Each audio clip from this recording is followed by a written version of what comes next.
खुलुमबाय Bodoland इंखं television studio आं हायनार सिगयारि दिनैनि गाहाय रादाबफोराव दङ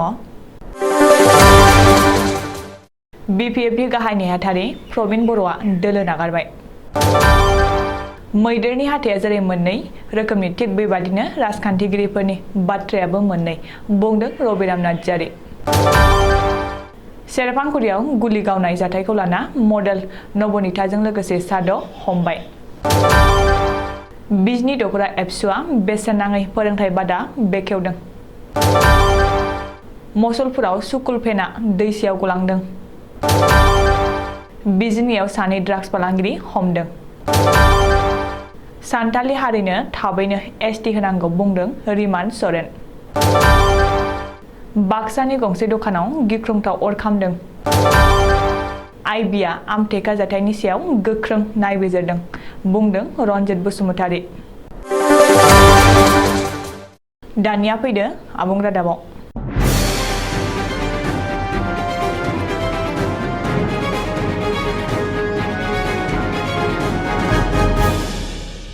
हाग्रामा महिलानि दैदेननाय बिपिएफ दोलोनि थाखाय गेदेरथार खहा बिपिएफ दोलोनि गाहाय नेहाथारि प्रबिन बर'आ दोलो नागारबाय बिटिसिनि 2 नं कक्लाबारि बियाबनि अपेरा बिसायख'थिनि सिगां बिपिएफनि गाहाय नेहाथारि प्रबिन बर'आ दोलो नागारबाय मख'नो गोनांदि कक्लाबारि बियाबनि अपेरा बिसायख'थिया गेजेराव सानसेल' सम थानाय समावनो गाहाय नेहाथारि प्रबिन बर'आ दोलो नागारनाय जाथाया अपेरा बिसायख'थियाव गाज्रि गोहोम खोख्लैनो हागौ आरो बिपिएफनि थाखाय खहा जानो हागौ होननानै गोबाङानो सावरायदों रिपर्ट बादिब्ला प्रबिन बर'आ दिनै दोलोनि गाहाय एबा आफादगिरि हाग्रामा महिलारिनो दोलो नागारनाय लाइजाम दैथायहरदों नाथाय मा जाहोननि थाखाय प्रबिन बर'आ बिपिएफ नागारखो बेनि जाहोनखौ बे खौरांखौ सुजुनाय समहालागै मिथिनो हानाय जायाखै बबेखानि बिपिएफनि गाहाय नेहाथारि प्रबिन बर'आ बिपिएफ नागारनानै बबे मोनसे दोलोआव थागोन बेखौ फोसावथ'वाखै मख'नो गोनांदि प्रबिन बर'आ एजिपिनिफ्राय खनसे आरो बिपिएफनिफ्राय खनसे बरमा विधानसभा बियाबाव बिसायख'थि गेलेदोंमोन नाथाय खननैबो जेननो गोनां जादोंमोन बेखौबो मख'नो गोनांदि आसुनि बारग' दैदेनगिरि प्रबिन बर'आ 2009 मायथाइयाव बिपिएफ दोलोआव हाबदोंमोन आरो बै समनिफ्रायनो दोलोनि जानायनि समाजनि खामानि मावबोदोंमोन मैदेरनि हाथाया जेरै मोननै रोखोमनि थिक बेबादिनो राजखान्थिगिरिफोरनि बाथ्रायाबो मोननै बेखौ रायजो राजाफोरा हमदांनो हाया बे बाथ्राखौ कक्लाबारियाव बुंदों बिपिएफनि एमएलए रबिराम नार्जारिया मख'नो गोनांदि बिटिसिनि 2 नं कक्लाबारि बियाबनि अपेरा बिसायख'थिनि फोसावदिंनायाव बिपिएफनि एमएलए रबिराम नार्जारिया दिनै बाहागो लादों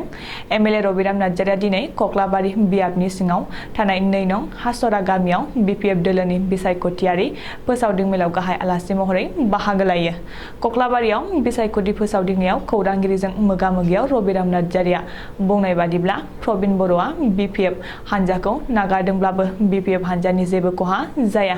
राजखान्थियाव हाबलाय ओंखारलाया गोदोनिफ्रायनो दंखायो 22 नं कक्लाबारि बियाबनि अपेरा बिसायख'थिया जोबनाय लोगो लोगोनो बिपिएफ दोलोनि सोरखारा फैफिनगोन बबेखानि मैदेरनि हाथाया जेरै मोननै रोखोमनि थिक बेबादिनो राजखान्थिगिरिफोरनि बाथ्रायाबो मोननै बेखौ रायजोफ्रा हमदांनो हाया होननानैबो सोनाब क'क्राझारनि एमएलए रबिराम नार्जारिया खौरांगिरिनि गेजेरजों फोरमायो क'क्राझार जिल्लानि सेरफांगुरियाव सासे फालांगिरिखौ गुलि गावनाय जाथाया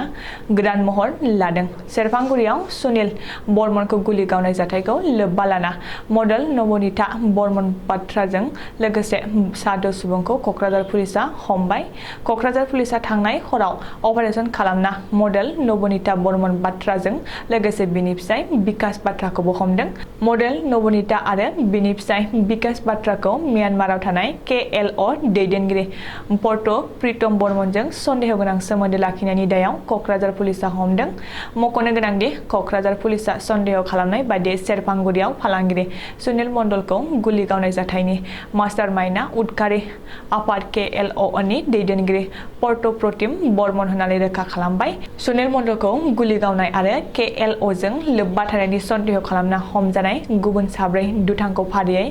सरायकलानि निर्मल दास 32 बोसोर बैसोनि नारा नाराबारिनि गौरचन्द्र रय 29 बोसोर बैसोनि कुसुगावनि उत्तम राय 24 बोसोर आरो नाराबारिनि मुद्दुल राय 24 बोसोर बैसोनि होननानै सिनायथिदों। बेनिनो निर्मल दासआ KLO नि बारग' दैदेनगिरि आरो पाब्लिसिटिमोन। सुलुङाव फोरमायनाय बादिब्ला बे खौरांखौ सुजुनाय समहालागै मडेल नबनिताजों लोगोसे हमजानाय गासैबो दुथांफोरखौ क'क्राझार पुलिस थानायाव जेरा खालामनाय सोलिगासिनो दं।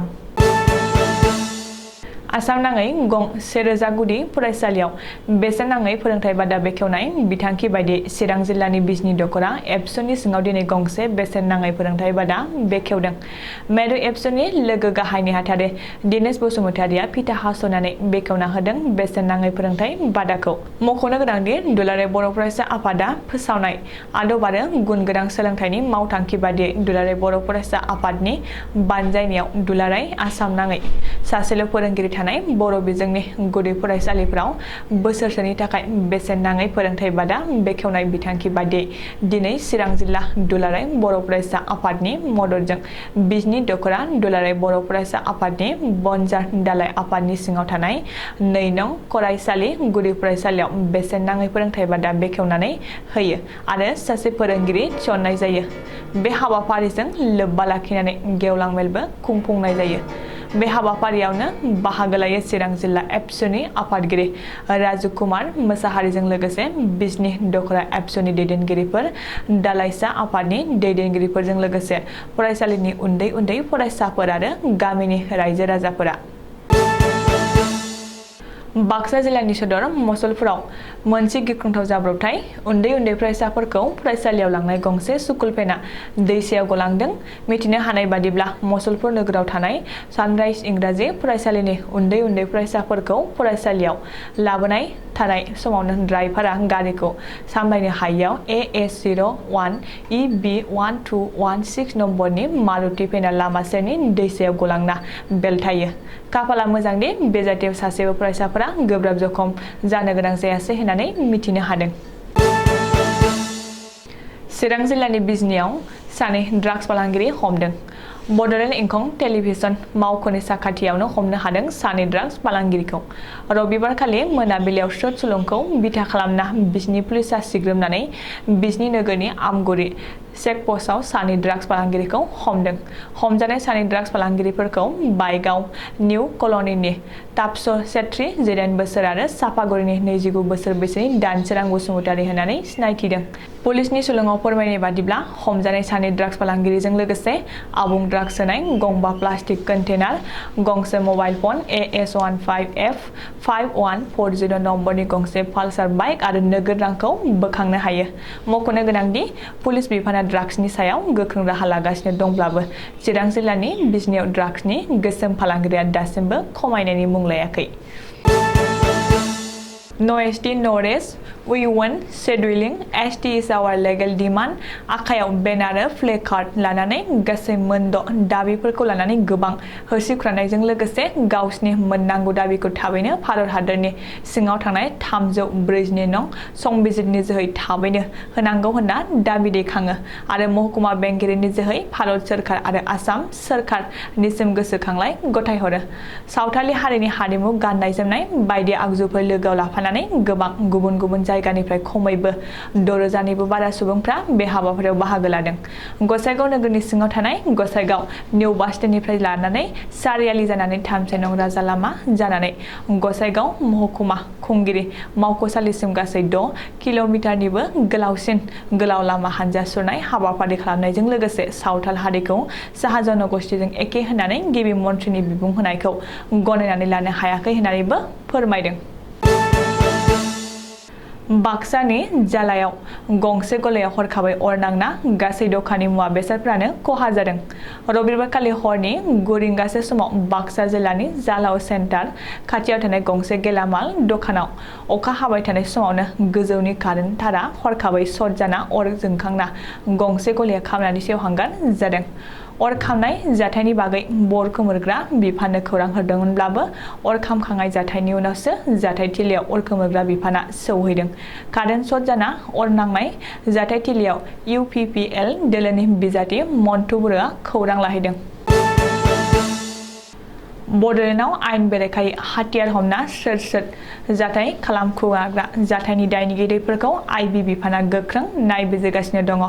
मख'नो गोनांदि थांनाय सनिबारखालि चिरां जिल्लानि सिङाव थानाय आमथिखानि थागिबि अनिल इस्लारिनि न'आव हरनि 12 रिंगासो समाव माखासे सिनाय मोनै दुथांफोरा वाल बारनानै अनिल इस्लारिखौ दरजा बुनानै सिखारनो खावलायदोंमोन। नाथाय अनिल इस्लारिया गोबारै होसिख्रावनायाव दुथांफोरा बायजोआव खारनानै न' फारसे गुलि गावहरनायाव अनिल इस्लारिनि देहायाव गरथाम गुलिया हाबदोंमोन। जाथायनि उनाव देहा फाहामथायनि थाखाय अनिल इस्लारिखौ बङाइगावनि लवार आसाम देहा फाहामसालियाव थिसनथाय हरबाय। बे जाथायनि सायाव गोख्रों नायबिजिरनो थाखाय आइबि बिफाननिफ्राय आसामनि इन्टेलिजेन्स ब्रान्स नाया बिजिरगासिनो दं होननानै बिटिआरनि हाग्रा बिफाननि मावफुं सोद्रोमा रनजित बसुमतारिया खौरांगिरिनि सिगाङाव बुंदों।